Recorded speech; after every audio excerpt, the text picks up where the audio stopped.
Latest ആയിട്ടുണ്ടെങ്കിൽ ഒരുപാട് പേരെങ്കിലും അറിഞ്ഞതായിരിക്കും കണക്കുണ്ടെങ്കിൽ സായി രേണുവിനുണ്ടെങ്കിൽ ഒരു AC വാങ്ങിച്ചു കൊടുത്തു എന്നുള്ളൊരു ന്യൂസ്. ഇതാണിപ്പോൾ ഭയങ്കര ചർച്ചയായിട്ട് പോയിക്കൊണ്ടേ ഇരിക്കുന്നത്. ഒരുപാട് പേരുണ്ടെങ്കിൽ ഇത് കണ്ടതിന് ശേഷം പറയുന്ന ഒരു കാര്യം എന്ന് പറഞ്ഞാൽ സായി ഉണ്ടെങ്കിൽ ഭയങ്കര സിമ്പതിക്ക് വേണ്ടി അല്ലെങ്കിൽ ആൾക്കാർ മുമ്പിൽ വല്ല നല്ല കുട്ടിയാണെന്ന് വരുത്തി തീർക്കാൻ വേണ്ടി ശ്രമിക്കുന്നതാണ്. അതോടെ തന്നെ ഇതെല്ലാം അടവാണ്, അല്ലാതെ വേറെ ഒരു കാര്യമല്ല എന്നുള്ള രീതിയിലൊക്കെയായിരുന്നു ആൾക്കാർ പറയുന്നുണ്ട്. ഇപ്പോൾ ലേറ്റസ്റ്റ് ആയിട്ടുണ്ടെങ്കിൽ ഈ രേണുവിൻ്റെ ഒരു ഇൻ്റർവ്യൂ പോലും ഉണ്ടെങ്കിൽ സായി വിളിച്ച് സംസാരിക്കുന്ന രീതിയിലൊക്കെ ഉണ്ടായിരുന്നു.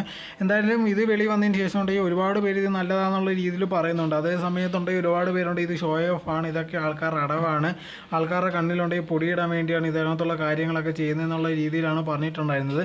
എന്തായിരുന്നാലും സായി ഉണ്ടെങ്കിൽ ഇപ്പോൾ അതിന് മറുപടി എന്നുള്ള രീതി വന്നിട്ടുണ്ടായിരുന്നു. ഞാനുണ്ടെങ്കിൽ ആരുടെയും കണ്ണിലുണ്ടെങ്കിൽ മണ്ണ് വാരിയിടാൻ വേണ്ടിയുള്ള പരിപാടിയൊന്നുമല്ല കാണിക്കുന്നത്, എനിക്ക് ശരിയെന്നും തോന്നിയ ഒരു കാര്യം മാത്രമാണ് ചെയ്തിരിക്കുന്നത്. ഇത് നേരത്തെ സായി പറഞ്ഞിട്ടുള്ളതാണ്. ഞാനുണ്ടെങ്കിൽ ഇതിനൊക്കെയുള്ള ഒരു കാര്യം ചെയ്യാൻ മെയിൻ കാരണം എന്ന് പറഞ്ഞാൽ ഞാൻ ഒരുപാട് നാളുണ്ടെങ്കിൽ രേണുവിന് കുറ്റമൊക്കെ പറഞ്ഞിട്ടുണ്ട്, അതിൽ നിന്നൊക്കെ കുറച്ച് എനിക്ക് വരുമാനവും കിട്ടിയിട്ടുണ്ട്.